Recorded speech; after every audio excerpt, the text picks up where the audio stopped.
How did you do this? I was on my bike. All right, so we already know everything we need to know about showing that triangles are congruent. We have all of our theorems: side, angle, side, angle, side, angle, side, side, side, angle, angle, side, hypotenuse, leg. We also have CP, CTC. If we want to show a part of a triangle is congruent after we show that the triangles are congruent. So we're using all of those tools still. All we're looking at today is what happens if the triangles we're looking at are overlapping, or they're in some more complicated shape. How do we figure some things out about them? So that's really all this lesson is about. Nothing really new other than trying to figure out bits about overlapping triangles. So what I'm going to say about overlapping triangles is we need to decide which parts the triangles share,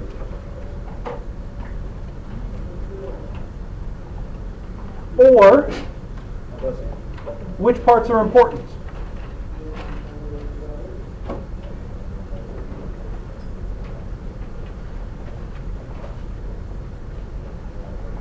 So sometimes we have a shape and we're looking at a couple of triangles on the shape. We need to figure out what are the important parts.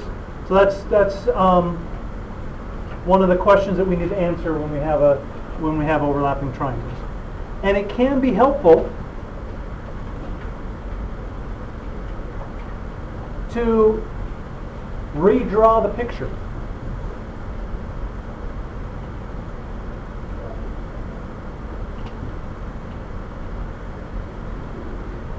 Or if you have colored pencils or different colored highlighters, they can help look at what we're interested in here. So all I want to do is go through a couple of examples where we have to do these things, where we have to figure out what parts the triangles share or what parts are important. So let's look at a picture here. Let's make a drawing where we have some overlapping triangles.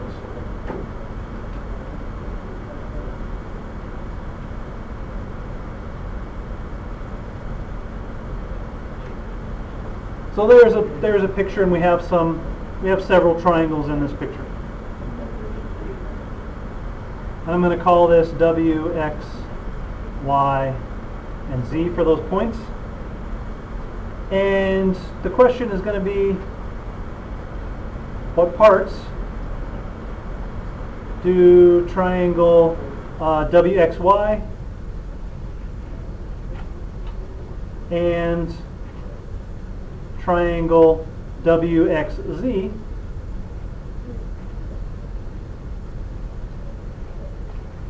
share? So the first thing I'm going to do, I'm going to highlight the two triangles, and then we'll take them apart. So there's triangle WXY that I highlighted in blue, and there's triangle. Sorry, first one I highlighted in red. And there's WXZ highlighted in blue. Yes? Do we have to use colors?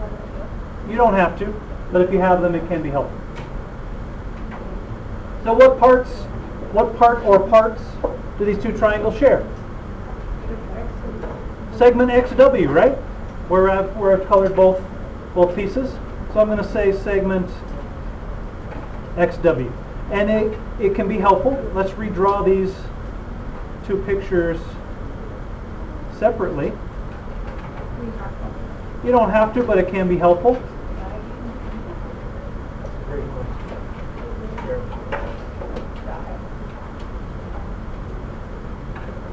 So here's the two triangles separated, W, X, Z, and I'll highlight that in blue like it is up there. There's my blue triangle. And here's WXY in red.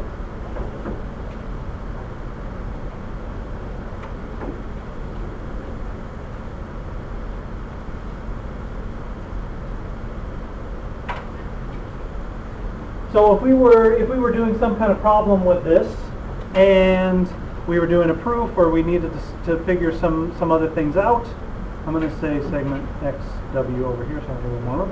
What would we say about segment XW when we made some kind of relationship between the two triangles?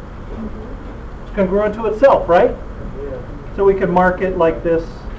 So if we were doing solving some kind of problem, we could mark that congruent to itself. Then what would be the reason? What's our reason that things are congruent to itself? A reflexive property. Good. So if we were doing some kind of problem, we would say segment XW is congruent to segment XW by the reflexive property. So that's one example of how we look at overlapping triangles. So let's do a proof that's similar to this using overlapping triangles.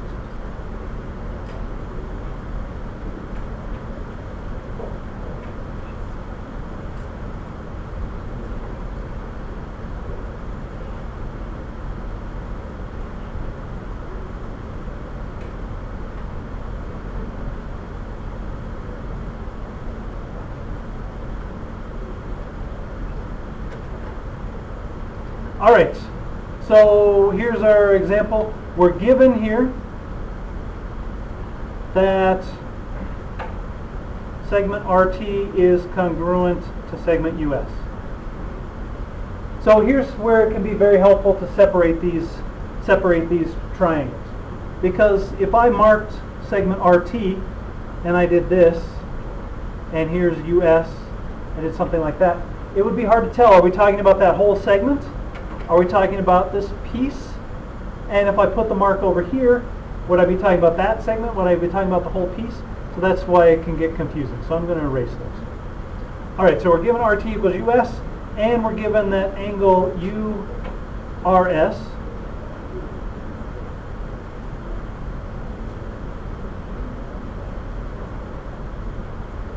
And angle TSR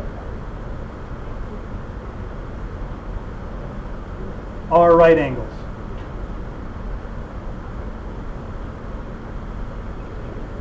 We want to prove that angle T is congruent to angle U. So I'm going to highlight first. We know that RT is congruent to US. So I'm going to mark those two pieces. And we're talking about angle URS. So I'm going to highlight that, and I'm going to highlight this in red. And this is pretty much the same drawing that we had before. So let's separate these.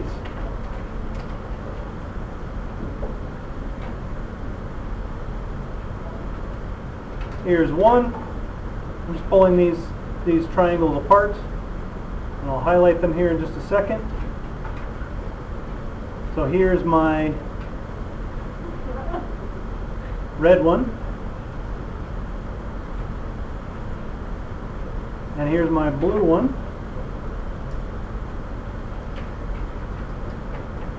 And this is U, R, and S, and this is R, S, and T. So RT is congruent to US. Now it's easier to see.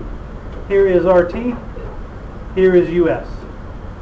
Angle URS and TSR, URS, and TSR are right angles.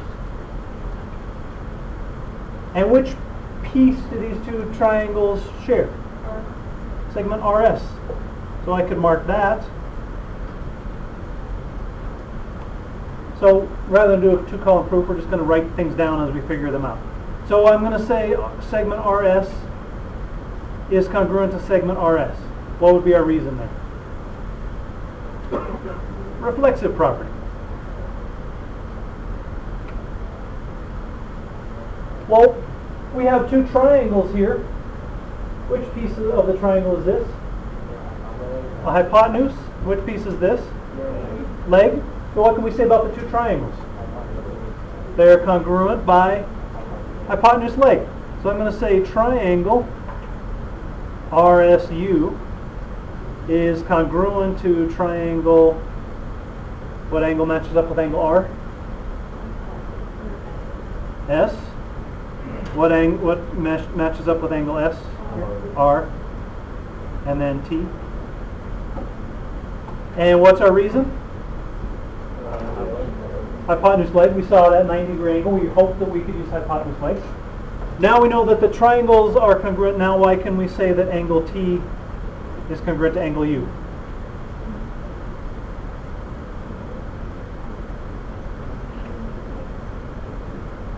So we know the triangles are congruent. What was the thing that told us that once the triangles are congruent, then all the pieces that match up are congruent? CPCTC. Congruent parts of congruent triangles are congruent. And you could also just say in words, because the triangles are congruent, all the matching parts are congruent. That would work as well. We show the triangles are congruent, and then we could say all the matching parts are congruent. So there's our proof. All right, questions on that example?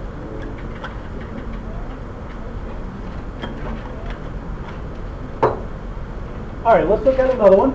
A little more complicated, but not too bad. This one, the trick really is to figure out which triangles where the question is asking us about.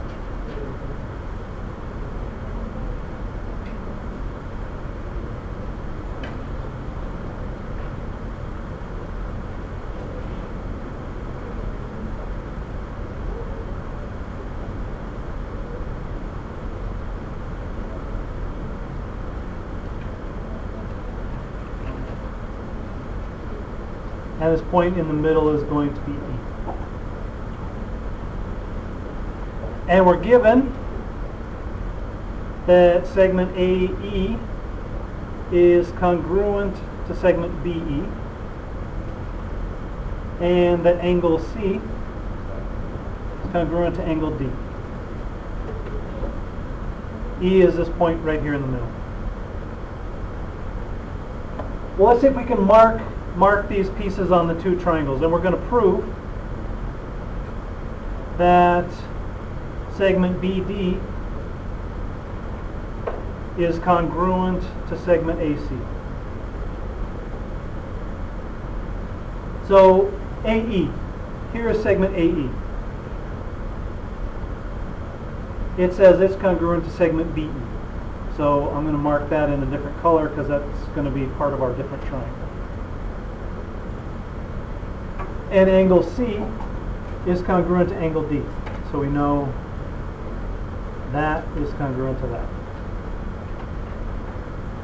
And we want to prove that BD, there's BD, is congruent to AC.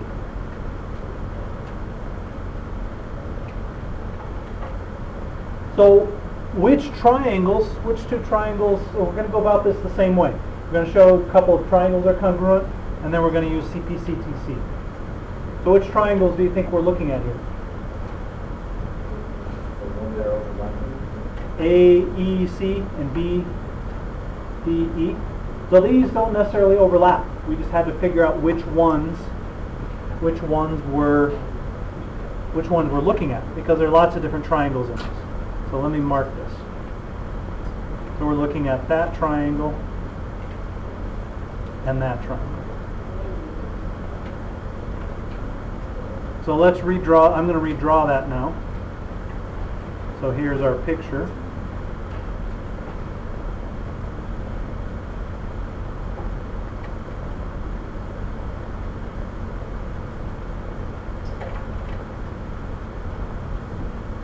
Not very good there. Oops. I want to do that.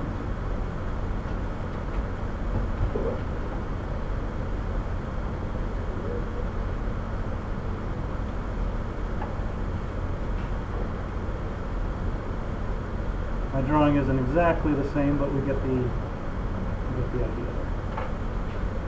There we go, that looks better.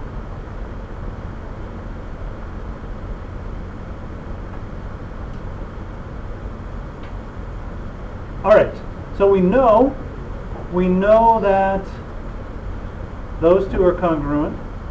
We know that AE is congruent to BE. So let me mark my vertices here. A, D, E, A and C. Yes. Point. Well, it's just where these cross. It's not necessarily midpoint. It's just where they cross. Yes. Oh yes. There we go. All right. So here are two triangles. I've marked the pieces that are given. What else can we figure out right away? What other things that are congruent? The angle above E and below E are congruent. These two angles are congruent. And what kind of angles are those? Vertical. Vertical angles.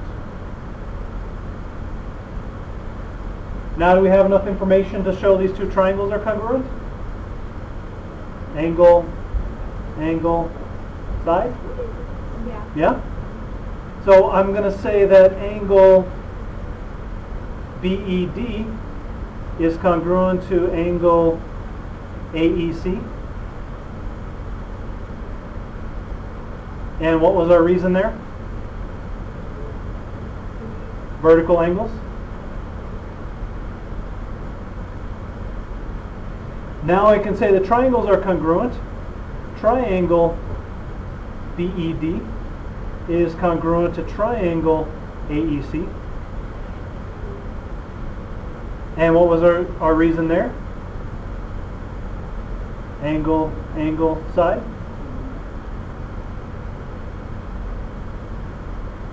Now can I say the segment BD is congruent to segment AC?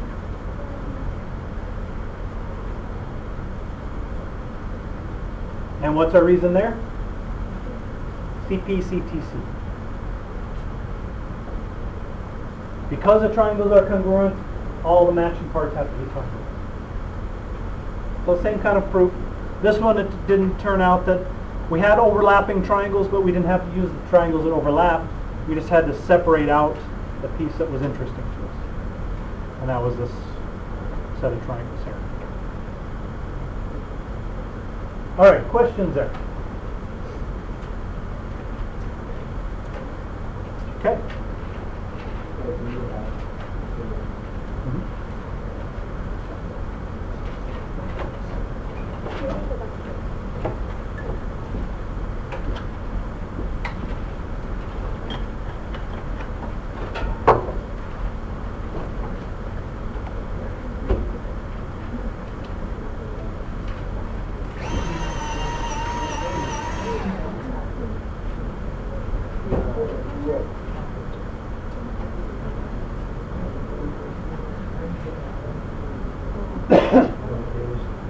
All right, good, Tanner? Okay. Homework.